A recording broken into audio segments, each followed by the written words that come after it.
네, 할렐루야. 네, 코로나 때문에 오랜만에 뵙는 분들이 계시네요. 네, 감사하고요. 다음 주부터는 거의 다 나오시지 않을까 그런 기대를 갖습니다. 이제 많이 누그러진 것 같고요. 그러나 또 조심해야 될 부분은 우리가 또 조심해야 되겠죠. 안심하면 안 될 상황인 것 같고요. 그러나 건강하게 또 이렇게 주일을 맞이하게 되어서 너무 반갑고 하나님께 감사를 드립니다. 2달 만에 사도행전으로 돌아왔습니다. 2월에 이어서 사도행전을 주일에 강해해 나가도록 하겠습니다. 사도행 3장에 보게 되면 성전 비문에서 날마다 구걸하던 한 사람이 있었죠. 평생 한 번도 걸어보지 못한 사람인데 어느 날 베드로와 요한을 만난 다음에 걷고 뛰게 됩니다. 그리고 성전에 나가서 하나님을 찬양하는 그런 놀라운 기적이 일어나게 됩니다. 소망도 없었습니다. 내일도 없었습니다. 그리고 미래도 없었습니다. 하루하루 구걸하며 살아가던 이 사람이 성령의 사람 베드로와 요한을 만남으로 말미암아 인생이 바뀌게 된 것입니다. 이 사람이 베드로와 요한에게 바랐던 것은 은과 금이었습니다. 몇 푼의 동전이었습니다. 그러나 베드로가 그에게 준 것은 은과 금이 아니라 뭘 줬습니까? 나사렛 예수 그리스도의 이름을 주었습니다. 은과 금은 내게 없거니와 내게 있는 것으로 내게 주느니 곧 나사렛 예수 그리스도의 이름으로 걸으라. 예수 그리스도의 이름이 이 사람에게 들어가게 될 때 놀라운 역사가 일어났습니다. 이 이름 예수 그리스도의 이름이 기적의 이름이요 능력의 이름이요 축복의 이름인 줄로 믿습니다. 평생 걷지 못하던 사람이 다리에 힘이 들어가고 걷고 뛰면서 성전에 들어가 하나님을 찬양하고 예배한다는 것이 얼마나 놀라운 일입니까? 이 기적을 목격한 수많은 사람들이 베드로와 요한을 찾아오게 됩니다. 그리고 베드로와 요한을 붙듭니다. 그러자 베드로가 말합니다. 왜 우리를 주목하느냐? 우리가 낫게 한 것처럼 왜 우리를 주목하느냐? 우리가 한 일이 아니다. 누가 했다고요? 예수 그리스도의 이름이 하셨다라는 거죠. 그래서 금과 은 대신에 주었던 예수 그리스도의 이름, 그 이름이 이 사람을 이렇게 낫게 했으니까 우리를 주목하지 말고 예수 그리스도의 이름에 주목하시오. 이렇게 말했던 것입니다.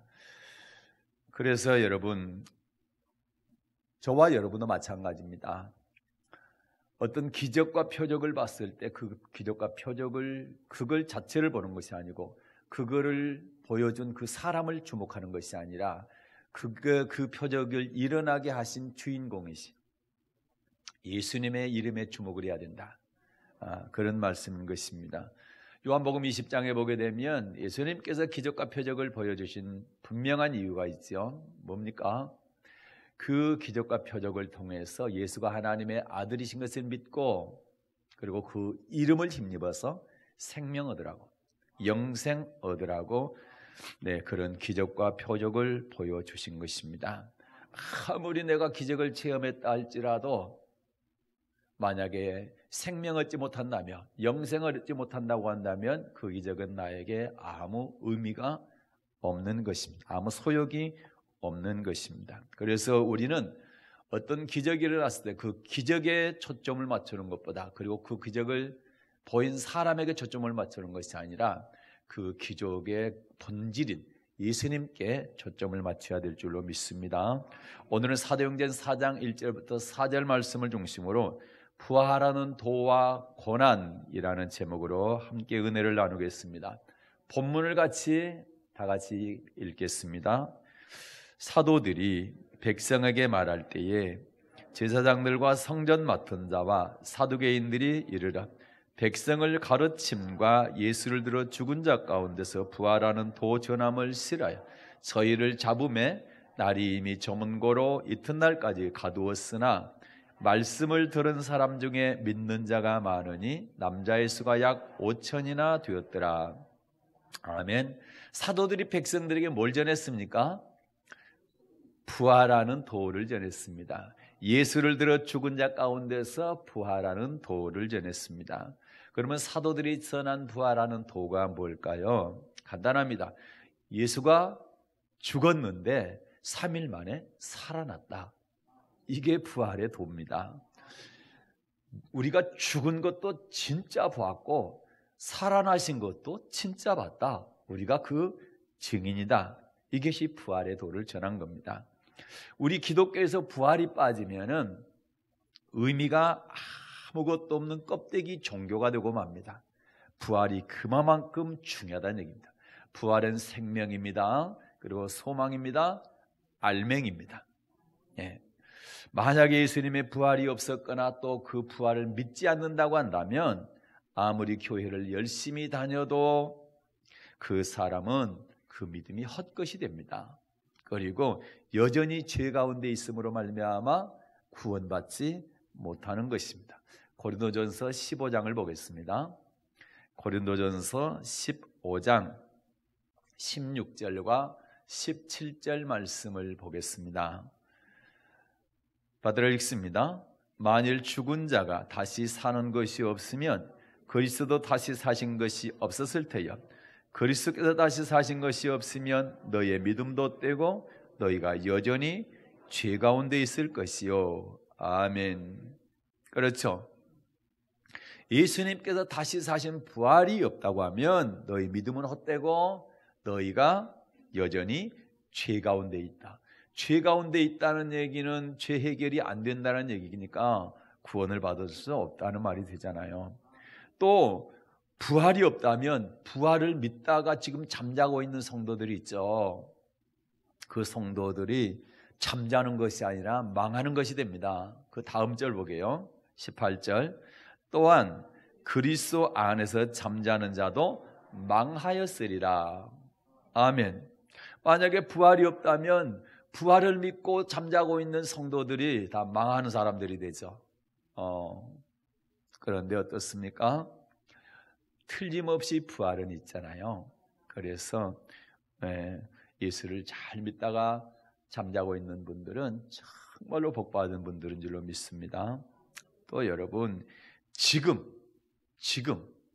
여러분과 제가 말이죠, 만약에 장차 올 부활을 믿지 않는다거나 부활을 바라보지 않고 이 땅만 바라본다, 이 생만 바라본다면 불쌍한 사람인 것입니다.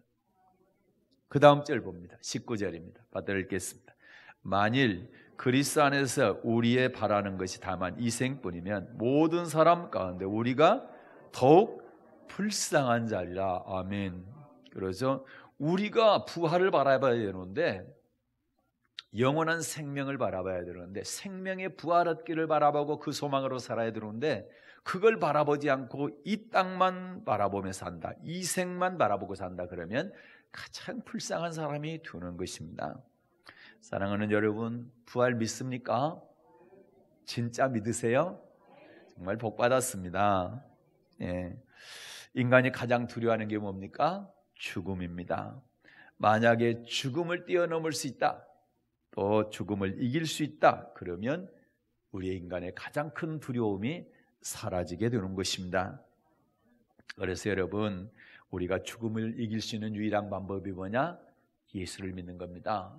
그리고 부활을 바라보고 부활을 믿고 사는 겁니다. 그게 죽음을 이길 수 있는 유일한 방법인 것입니다. 신앙의 힘이 뭔가, 그리고 순교할 수 있는 그런 능력이 어디서 나오는가? 바로 부활에서 나오는 것입니다. 그래서 부활은 우리에게 너무너무 소중하고 귀한 것입니다. 그 대신 부활을 믿는 사람은 부활신앙으로 살아야 됩니다. 부활신앙으로 산다는 건 뭡니까? 땅의 것을 생각지 아니하고 위의 것을 바라보고 이 땅의 지체를 죽이는 겁니다. 육신의 소욕을 죽이고 성령의 인도함을 받아 사는 겁니다. 그래서 땅신앙이 아니라 하늘신앙입니다. 하늘 바라보고 천국을 바라보고 생명의 부활 얻기를 위해서 그렇게 살아가는 것이 바로 부활신앙인 것입니다. 사도들은 어땠습니까? 이 부활을 직접 목격했잖아요.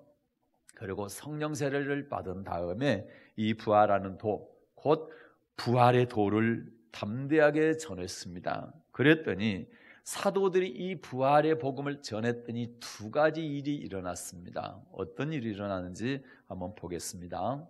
첫째, 고난받기 시작했습니다. 사도행전 4장 1절부터 3절까지 보겠습니다. 사도행전 4장 1절부터 3절 받들어 읽겠습니다. 사도들이 백성에게 말할 때 제사장들과 성전 맡은 자와 사두개인들이 이르라, 백성을 가르침과 예수를 들어 죽은 자 가운데서 부활하는 도 전함을 싫어하여 저희를 잡음에 날이 이미 저문 고로 이튿날까지 가두었으나. 아멘. 사도들이 부활의 도를 전하니까 싫어하는 사람들이 있었죠. 누가 싫어했어요? 제사장들, 또 성전 맡은 자, 또 사두개인들, 이런 사람들이 싫어했습니다. 이 사람들은 어떻습니까? 당시 사도들과 똑같이 유대인들이었죠. 그리고 하나님을 믿는 종교 지도자들이었습니다. 이 사람들을 자세히 들여다보면 어떤 사람들이냐, 예수님을 십자가에 못 박으라고 선동했던 사람들입니다. 군중들로 하여금 예수를 십자가에 못 박으시오 못 박으시오 이렇게 선동했던 사람들이 바로 이 사람들입니다. 그러니까 예수를 잡아서 빌라도에게 넘겨주고 죽이게 했던 사람들, 이 사람들이 바로 이 사람들입니다. 그러니까 이들이 예수를 죽였는데 예수가 살아났다니까 이거는 자들이 용납을 못하는 겁니다. 그래서 예수가 부활했다는 말을 전하는 사람들을 싫어할 수밖에 없는 거고, 그들을 잡아가지고 감옥에 가두게 되는 것입니다. 이때부터 사도들에게 고난이 시작됩니다.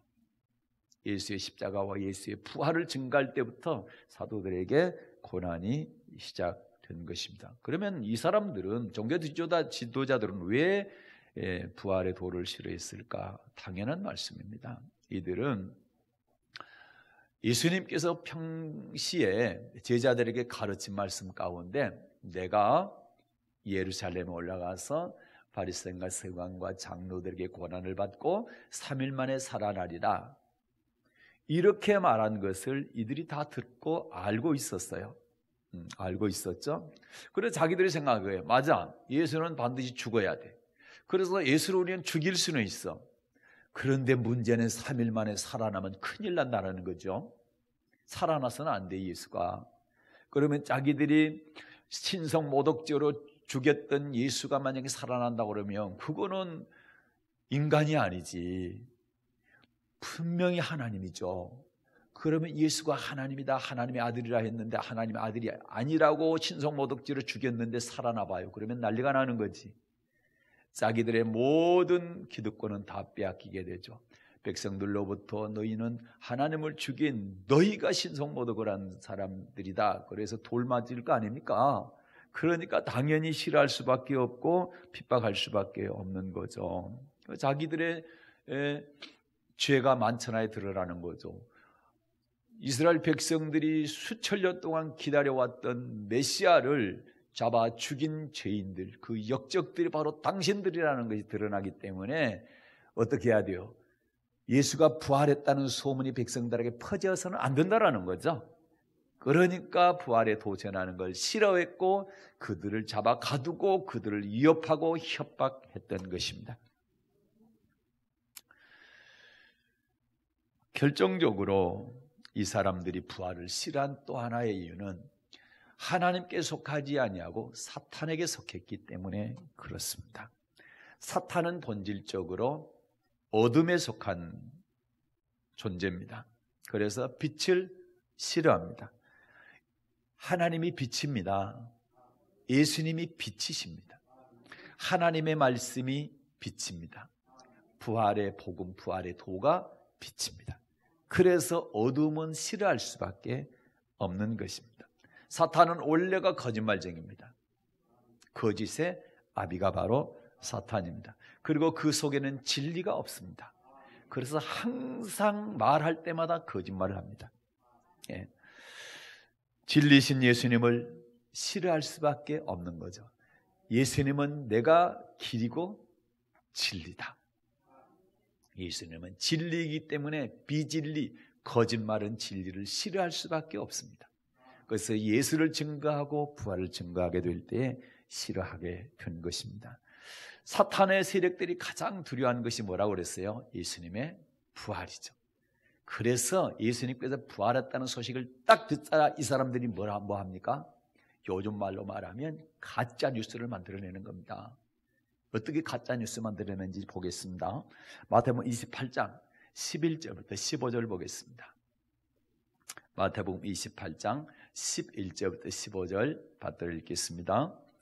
여자들이 갈제 파수꾼 중 몇이 성에 들어가 모든 된 일을 대제사장에게 고하니 그들이 장로들과 함께 모여 의논하고 군병들에게 돈을 많이 주며 가로되 너희는 말하기를 그의 제자들이 밤에 와서 우리가 잘 때에 그를 도적질하여 갔다 하라. 만일 이 말이 총독에게 들리면 우리가 권하여 너희로 근심되지 않게 하리라 하니 군병들이 돈을 받고 가르친 대로 하였으니 이 말이 오늘날까지 유대인 가운데 두루 퍼지니라. 아멘. 어때요? 네, 예수님께서 부활하셨는데 그 소식이 대제사장들과 이런 사람들에게 이제 들려지게 된 거죠. 보고가 된 거죠. 그랬더니 이 사람들이 모의해가지고 뭐 합니까? 군병들에게, 예수의 무덤을 지켰던 군병들에게 돈을 많이 줍니다. 돈을 많이 줬어요. 엄청나게 줬어요. 지금으로 말하면 제 생각에는 한 1억 이상 줬을 것 같아요. 너무 적어요? 그러면 10억 정도 준 것 같아요. 네, 줬어요. 많이 줬어요. 그러면서 뭐라고 얘기를 하라 합니까? 제자들이 밤에 와가지고 우리가 잠들어 있을 때에 도적질에 갔다. 아니, 이 사람들이 예수가 부활했다는 말을 부활한다는 말을 들었기 때문에 부활하는 것을 못하게 하기 위해서 지키고 있었는데 어떻게 잠을 잡니까? 잠 잘 수가 없죠. 그런데도 불구하고 우리가 잠깐 자고 있었는데 그때 제자들이 와서 도적질에 갔다. 아니, 어떻게 합니까? 도적질에 가면 잠 다 깨지. 그러니까 말도 안 되는 소리인데 이런 가짜 뉴스를 퍼뜨린다라는 거 만들어가지고 이렇게 해서 우리가 잘 때 제자들이 도적질에 가가지고는 시체 도적질에 가가지고 아무도 모르는 데다 묶어놔서 부활했다고 거짓말하고 있다. 이걸 퍼뜨린 거예요. 이게 가짜뉴스 있지 않습니까? 그러니까 실제적인 사건을 갖다가 시체 도적 사건으로 이거를 가짜로 만들어낸 겁니다. 그렇게 해서 뭐합니까? 부활했다는 사실을 덮으려고 한 거죠. 이 소문이 퍼지는 것을 막기 위해서 그렇게 한 거죠. 그거야 뭐 자기들에게 엄청난 타격이 있을 것이 뻔하기 때문에 그렇습니다. 그래서 이 사람들 입장에서는 예수는 절대로 살아나면 안 되는 거예요. 부활하면 안 되는 거예요. 무덤에 계속 있어줘야 되는 거예요. 그런데 실제로 부활했으니 어떻게 합니까? 가짜 뉴스라도 만들어가지고 소문을 가짜로 퍼지게 만들고 해야죠. 만약에 여러분 예수가 십자가에 달려 죽었는데 이 사람들이 죽였는데 살아난다고 한다면 자기들의 거짓말은 다 탄로납니다. 자기들의 건의는 하루아침에 땅바닥으로 떨어지게 되고 자기들이 지금까지 누렸던 부귀 영광 이런 기득권은 다 빼앗기게 되기 때문에 부활하신 예수를 전하는 것을 싫어할 수밖에 없는 거고 그들의 입을 틀어막기 위해서 감옥에 가두고 위협을 할 수밖에 없었던 것입니다. 그러나 여러분 진리는 절대로 감출 수가 있을까요? 없을까요? 감출 수가 없는 거예요. 잠깐의 폭력으로 또는 협박으로 막을 수 있을 것 같지만 진실은 반드시 밝혀지게 된 겁니다. 그 진실이 밝혀졌기 때문에 2000년 후에 여러분과 제가 예수님의 부활을 믿고 있잖아요. 네, 그것이 감춰졌다면 여러분과 저는 예수님이 부활한 줄도 모르죠. 시체 그냥 제자들이 도적질해 가가지고 부활했다고 거짓말한 줄 알고 있죠. 그런데 부활은 실제 사건이기 때문에 진실이기 때문에 가려지지 않고 저와 여러분이 2000년 후에도 우리 주님은 부활하셨다. 부활의 첫 열매가 되셨다. 그분의 강림하시게 될 때에 그분께 붙어있는 사람은 반드시 첫째 부활에 참여한다. 이것을 우리는 믿고 있지 않습니까? 너무 감사한 것이죠. 그런데 여기서 눈여겨봐야 될 심각한 문제가 하나가 있어요.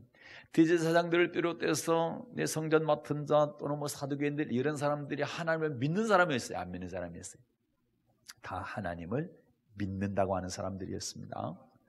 지금 우리로 말하면 예수 믿는다고 교회 다니는 사람들이었다 이 말입니다. 그런데 예수 믿는 사람들 가운데 부활의 도를 전하는 것을 싫어하고 예수도 싫다, 천국과 지옥도 싫다, 뭐 이러는 사람들이 많이 있다 말입니다. 지금도 그때나 지금이나 똑같다는 거예요. 차라리 예수 안 믿는 사람은 이방인들이 부활을 싫어한다거나 부인한다거나 핍박을 한다든가 그러면 이해가 되는 부분이 있죠. 그건 모르니까. 그런데 하나님을 믿는다고 하는 사람들이 이렇게 됐을 때는 심각해지는 겁니다. 아주 심각해지는 거예요. 예수 믿는다는 사람들 가운데 예수를 공격하고 성경이 뭐 잘못됐다고 성경을 막 바꾸려고 하고 성경을 자기 멋대로 해석을 하고, 네? 그리고 성경을 공격하고 막 부활을 숨기려고 하고 천국과 지옥을 믿지 않는다, 이런 식으로 한다고 한다면 심각하게 우리의 기독교의 진리가 왜곡되는 겁니다. 파손되는 것입니다. 교회가 그리고 분란이 일어나게 되는 것입니다. 그래서 우리는 잘 분별해야 되는 거예요. 그래서 교회 안에 어떤 단체가 있다, 어떤 개인이나 이런 사람들이 존재하면서 이런 잘못된 사상을 갖고 있으면서 교회를 무너뜨리고 힘을 잃게 만들고 무너져 내리게 하는 사람들이 있다. 이 사람들의 가장 큰 특징 중에 하나가 인본주의입니다. 인본주의. 세계 평화다, 뭐 평등이다, 종교 통합이다, 뭐 이런 구호를 외치고 성경 구절을 인용을 합니다. 인용을 하는데 자기의 입맛에 맞게 인용을 합니다. 그리고 왜곡합니다. 이상한 신학들을 만들어냅니다. 뭐 퀴어 신학이라는 것을 만들어내고 예수님이 동성애를 했다, 막 이따위 소리를 합니다. 그러면서 성도들을 미혹하는 거예요. 교묘하게 예수님을 반쪽짜리 예수를 만드는 겁니다. 예수님은 여러분 유일하게 두 성을 갖고 있어요. 하나는 신성이고 하나는 인성입니다. 신성은 하나님이란 얘기고 인성은 사람이란 얘기예요. 예수님만 유일하게 완전한 하나님이시고 그분은 완전한 사람이셨다라는 거죠. 그런데 인본주의자들은 어떻게 합니까? 예수님은 사람이다, 하나님이 아니다, 신성을 부인합니다. 부인 안 한 것처럼 하면서 은근히 부인합니다. 그리고 예수님을 그냥 사람 취급하는 겁니다. 네. 신성이 사라지고 인성만 남기 때문에 인간 예수를 말합니다. 그리고 예수는 4대 성인 중에 한 사람, 뭐 이 정도를 얘기하게 됩니다. 그리고 훌륭한 사람 정도로 석가나 또는 공자나 마호메트나 그 수준까지 끌어내리는 겁니다. 저들은 사람 맞아요. 그런데 우리 예수님은 하나님이시기 때문에 절대로 저들과 동등될 수가 없는 거예요. 그런데도 불구하고 그들과 동등하게 치부를 합니다. 끌어내립니다. 그래서 저들에게도 예수의 구원이 있는 것처럼 저들에게도 구원이 있다고 얘기하면서 종교 통합을 얘기하는 겁니다. 이거는 가짜 사상들입니다. 교회 안에서 반드시 뿌리 뽑아야 되고, 네, 쫓아내야 될 잘못된 사상인 것입니다. 우리 성도들의 신앙은 좀 먹고 있는 잘못된 것들인 것입니다. 이걸 다 몰아내야 될 줄로 믿습니다. 그러면서 하나님의 관점으로 성경을 봐야 될 텐데 사람의 관점으로 성경을 보게 되는 것입니다. 대표적인 예가 그렇습니다. 동성연애와 동성결혼에 대한 관점을 하나님의 관점으로 봐야 될 것인데 사람의 관점으로 보는 것입니다. 성경은 이를 절대 금지할 죄라고 합니다. 동성연애나 동성결혼은 금지해야 될 명확한 죄라고 얘기합니다. 그런데 말이죠, 지금 한국교회에서 어떤 단체나 신학자들이나 목사가 말이죠, 동성연애가 죄가 아니다 그렇게 말하고 오히려 동성연애자들을 보호해야 된다, 그들의 인권을 보호해야 된다, 뭐 그렇게 하면서 동성연애를 죄라고 말하는 목사들이나 이런 성도들을 갖다가 감옥에 넣어야 되고 그 다음에 벌금을 물려야 된다, 이런 법을 만들어내려고 하는 겁니다. 그게 바로 차별금지법인 것입니다. 우리가 2007년부터입니까? 그때부터 13년 동안 그걸 막아왔는데 여러분 정말로 놀라운 사실이 한국 기독교 교회협의 NCGK입니다.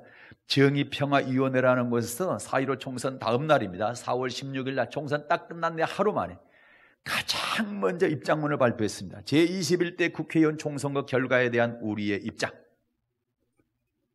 입장문 내용 가운데 이런 내용이 있습니다. 하나, 제21대 국회는 개인의 인권 보호를 위해 합리적이지 않은 모든 종류의 차별을 금지하는 차별금지법을 조속히 제정 시행하는 평등국회가 되어야 한다.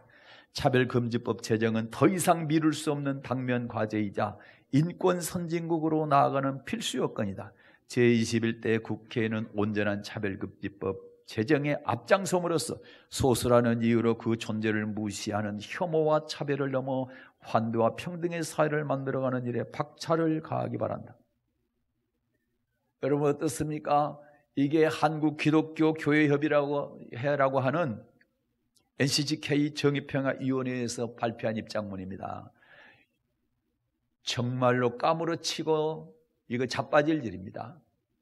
어떻게 교회기관이, 연합기관이 차별금지법을 빨리 제정하라고 독촉을 하고 있습니까? 말이 됩니까? 13년 동안 여러분과 저는 차별금지법 이걸 막아야 된다고 얼마나 애태우고 많이 기도했고 아스팔트 위에서 비를 맞아가면서 눈물 흘리며 기도했습니까? 그런데 기독교 단체라는 곳에서 하나님의 말씀에 동성애는 죄라고 했는데 그것을 빨리 관철시켜야 되고, 동성애는 죄가 아니라 하고 동성애를 죄라고 하는 사람들을 갖다가 3년 이하의 징역이나 1,000만 원 미만의 어떤 벌금을 매겨야 된다는 그런 법을 빨리 제정하라고 하는 그런 입장문을 발표하는 것이 과연 이게 기독교 단체가 맞냐 이 말이요, 반기독교 단체 아니냐 이 말입니다. 여러분 도대체 이거는 교회에서 일어나서는 안 될 일인데 일어나고 있어요. 이게 한국 교회의 현실이라 이 말이죠. 이런 단체는 분명 기독교 단체를 가장한 반기독교 단체인 것이 분명합니다. 하나님의 뜻을 펴는 것이 아니라 사탄의 뜻을 펴는 것이 분명합니다. 이들을 빨리 우리는 교회에서 쫓아내야 됩니다. 축출시켜야 되는 것입니다. 그 차별금지법 안에 이런 내용이 들었어요. 2007년 법무부에서 최초로 시도를 했어요. 13년 전이죠. 그런데 거기 보게 되면 제2조 정의가 1항 6항 1이에요. 1항 1이에요. 성별이라 하면 여성, 남성, 그 다음에 기타 여성 또는 남성으로 분류하기 어려운 성을 말한다. 하나님께서는 남자와 여자로 만드셨습니다. 딱 두 성입니다. 남성, 여성 두 성밖에 없어요. 하나님께서 이렇게 만드셨어요. 그런데 여기서 뭐라고 그러니까 남성, 여성, 기타 여성 또는 남성으로 분류하기 어려운 성. 남성과 여성으로 분류하기 어려운 성이 뭐가 있어요? 어디가 있어요 세상에? 그런데 있다라는 거죠. 이게 사회적 성이라고 그래가지고 30개에서 70개 수없이 만들어낼 수 있다라는 거예요. 사람이 만든 성을 말하는 겁니다. 중성도 있고 뭐 30% 70%도 있고 70% 30%도 있고 뭐 나는 남자인데 내가 여자라고 생각하니까 나는 여자로 인정해라. 그래서 호적도 고쳐라. 이런 식으로 나가는 거예요. 그걸 인정한다는 겁니다. 그게 성별이라는 거예요. 그 다음에 6조에는 이래요. 6호에는 이래요. 성적 지향이란 이성애, 동성애, 양성애를 말한다. 이성애는 여러분 남자와 여자가 서로 사랑하는 게 이성애입니다. 이거는 하나님께서 우리에게 부여한 특권입니다. 그래서 사랑은 남자와 여자가 하는 거예요. 그런데 동성애는 뭡니까? 남자가 남자끼리, 여자가 여자끼리. 이게 성적 지향이랍니다. 차별금지법 안에 이게 들어있는 거예요. 그러니까 남자가 남자끼리, 여자가 여자끼리 동성끼리 연애를 해도 그것을 잘못됐다고 말하면 안 된다는 거예요. 그걸 인정해 줘야 된다는 거예요. 이게 차별금지법 안에가 들어있는 겁니다. 그리고 그 다음에 양성애는 뭡니까? 동성애끼리도 하고 이성애끼리도 하고 이성애와 동성애를 혼합한 것이 양성애입니다. 자기 마음대로 하는 거예요. 동성애 하고 싶으면 동성애하고 이성애 하고 싶으면 이성애하고 이게 양성애예요. 여러분 이게 말이 됩니까? 네. 그런데 어떻게 교회기관이, 교회연합기관이 이런 법을 만들으라고 촉구를 합니까? 35조 벌칙에는 이랬습니다. 34조 규정에 위반한 행위의 한 경우는 2년 이하의 징역 또는 1,000만 원 이하의 벌금에 처한다. 이것이 13년 전에 법무부에서 만든 차별금지법의 초안입니다. 그런데 그 후의 것은 뭡니까? 징역이 3년으로 늘어났어. 그 뒤에 만든 거는. 여러분, 우리가 잘 아는 것처럼 유럽의 교회가 처참하게 저렇게 무너져 버린 이유가 뭡니까?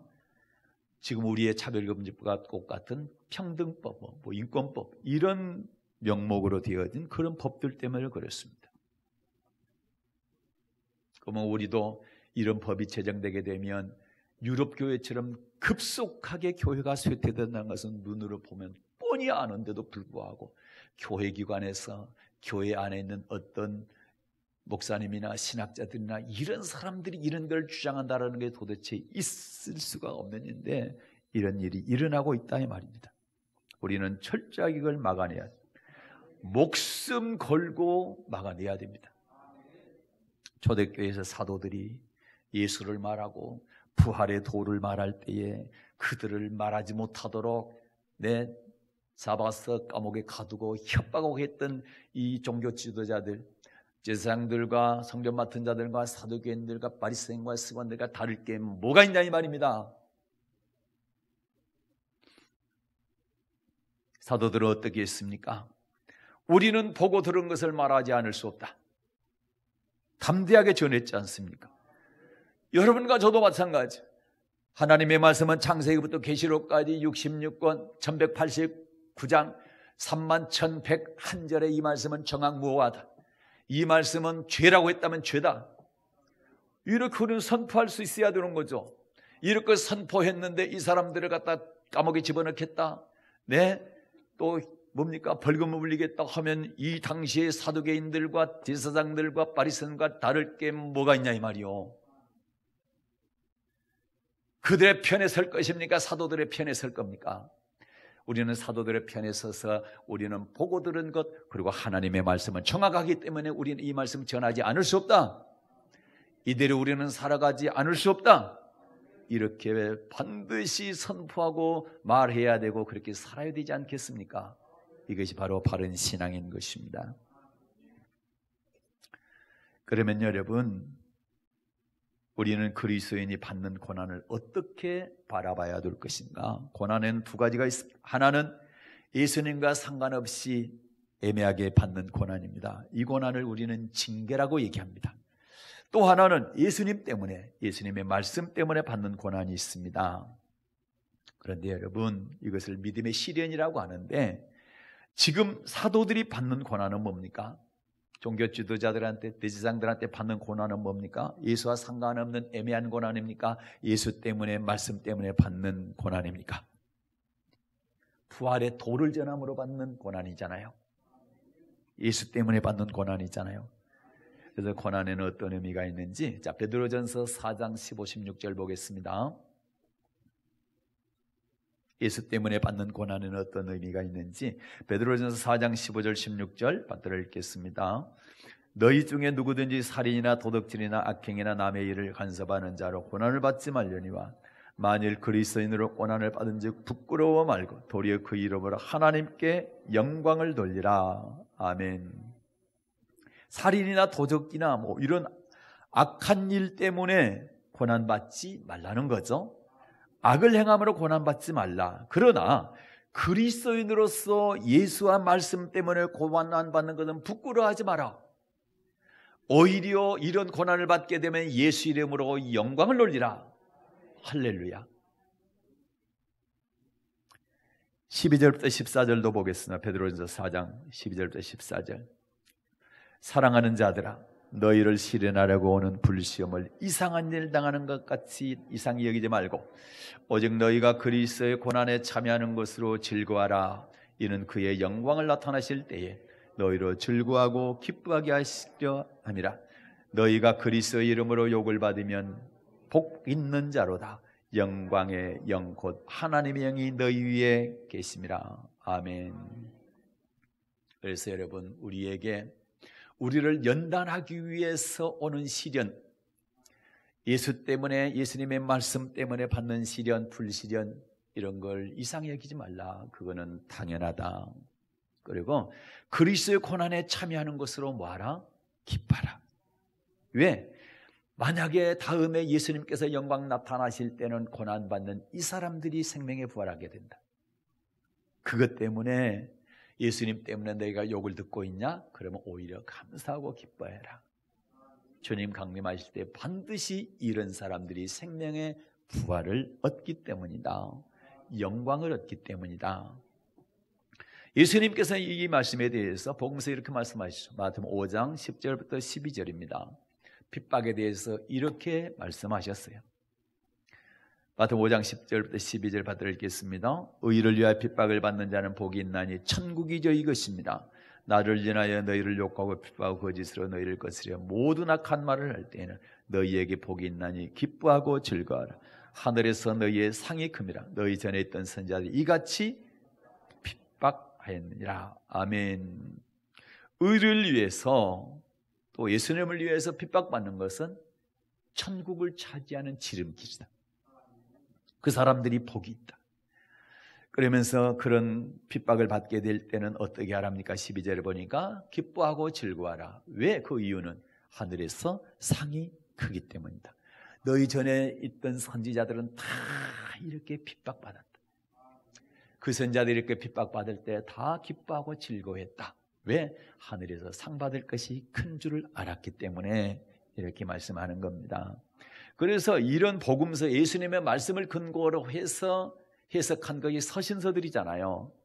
그래서 베드로전서도 그렇고 그 다음에 로마서도 그렇고 데살로니가 후서도 그렇고 서신서들이 다 여기에 근거해서 예수님의 말씀에 근거해서 핍박받는 것이 바로 축복이다. 핍박받는 자가 다음에 영광을 얻게 된다. 이렇게 다 말씀하고 수없이 많이 말씀하는데 다 찾아보면 하루 걸리니까 한 두세 군데만 찾아볼게요. 로마서 8장 17, 18절입니다. 로마서 8장 17절과 18절 받들어 읽겠습니다. 자녀이면 또한 후사, 곧 하나님의 후사요 그리스도와 함께하는 후사니 우리가 그와 함께 영광을 받게 하여 고난도 함께 받아야 될 것이나 생각한데 현재의 고난은 장차 우리에게 나타날 영광과 좋게 비교할 수 없도다. 아멘. 지금 받고 있는 고난은 다음에 받을 영광, 부활의 영광에 비하면 아무것도 아니다. 그러니까 오히려 기뻐하라. 고난받는 것에 대해서 참여하는 걸 두려워하지 말라. 오히려 감사하라. 데살로니가 후서입니다. 1장 3절부터 5절도 보겠습니다. 데살로니가 후서 1장 3절부터 5절 받들어 읽겠습니다.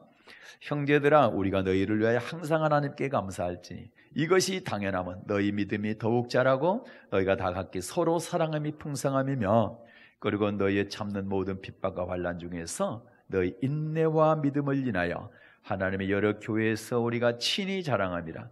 이는 하나님의 공의로운 심판의 표요 너희로 하여금 하나님 나라에 합당한 자로 여기심을 얻게 하려면 그 나라를 위하여 너희가 또한 고난을 받느니라.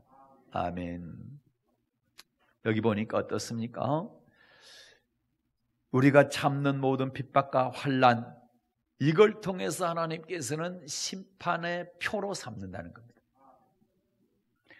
환난과 핍박을 잘 견뎌냈느냐 그러면 뭘로 갚아주는 거예요? 안식으로, 영원한 안식으로 천국으로 갚아주시는 겁니다. 그래서 하나님 나라에 합당한 자로 여기심을 받으려면 반드시 환난과 핍박을 잘 이겨내야 되는 것입니다. 하나님 나라에 들어가기 위해서는 많은 환난을 겪어야 된다는 것은 예수님 말씀도 그렇고 서신서에도 그렇고 수없이 많은 곳에 이렇게 말씀하고 있어요. 한 군데 더 볼게요. 자, 야고보서 1장 12절입니다. 야고보서입니다. 1장 12절 받들어 읽겠습니다. 시험을 참는 자는 복이 있도다. 이것에 옳다 인정하심을 받은 후에 주께서 자기를 사랑하는 자들에게 약속하신 생명의 면류관을 얻을 것입니다. 아멘. 시험을 참는 자, 이 시험은 환난 핍박을 말합니다. 이걸 참는 자에게는 복이 있는데 어떤 복이냐? 생명의 면류관을 받는 복을 받게 된다. 생명의 면류관을 이 땅에서 받습니까? 우리가 죽은 후에 주님께 받습니까? 그래서 죽은 후에 우리 하나님 나라에서 받게 되는 것입니다. 그래서 천국 들어가는 복을 받게 된다는 것입니다. 그래서 바울은 이런 것을 너무너무 잘 알았잖아요. 그 디모데후서 4장에서 뭐라고 얘기합니까? 평생 환난과 핍박 그런 가운데서도 선한 싸움을 싸우고 달려갈 길을 마치고 내가 믿음을 끝까지 지켰는데 그 이유가 뭐냐? 그것은 나에게 예비하신 의의 면류관을 바라봤기 때문이다. 의의 면류관이 예비되어 있기 때문에 의의 면류관 받기 위해서 내가 그렇게 선한 싸움을 끝까지 싸우고 달려갈 길을 끝까지 달려가고 그리고 그 믿음을 잘 잘 지켜낸 것은 바로 이 의의 면류관 받기 위한 것이다. 그렇게 고백한 것입니다. 베드로전서 1장입니다. 5절부터 7절까지도 보겠습니다.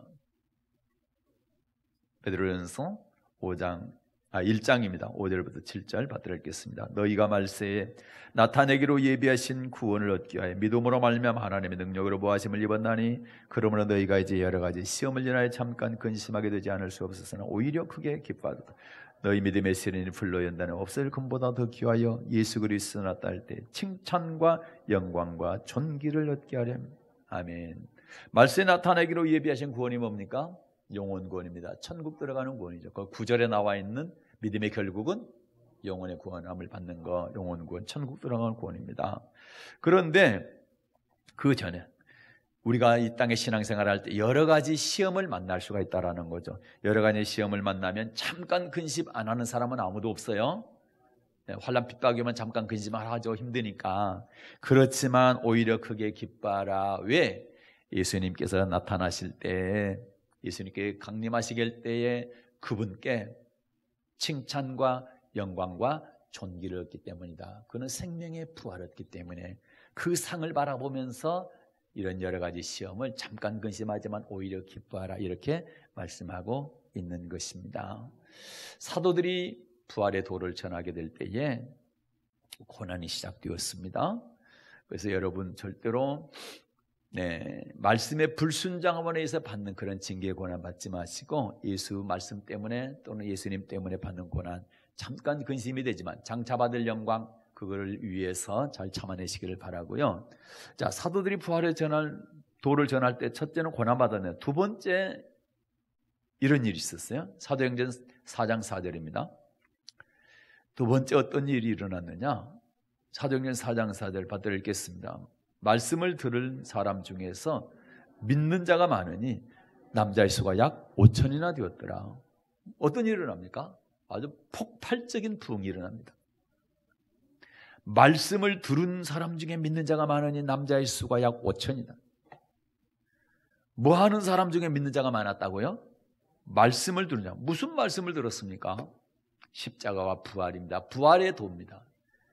예수가 죽은 자 가운데서 살아났다. 이 복음을 딱 듣고 나서 수많은 사람들이 예수를 믿게 됐습니다. 그런데 그 중에는 남자가 5천. 여러분, 지금도 그렇지만 옛날에 남자보다 그때도 여자가 더 믿음이 좋았어요.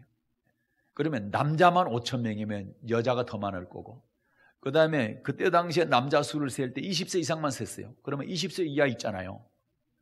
그러면 남자만 5천 명이면 다 합하면 몇 명이나 될까? 최소한 한 2만 명은 되겠죠. 네? 잘 안 믿으시는데. 네. 왜 여자들이 더 믿음이 좋았나 보게 되면 골고다 언덕에 예수님께서 십자가 지고 올라가실 때 거기 따라가면서 울면서 따라갔던 사람들이 남자 여자예요? 여자들이에요. 네. 그 다음에 십자가에 매달렸을 때 거기 계속 지켜보던 사람들은 남자였어요, 여자였어요? 남자들 다 도망갔잖아요, 제자들. 근데 여자들은 다 거기 있었잖아요. 특히 마리아들이 거기 있었죠. 마리아 이름 가진 사람들이.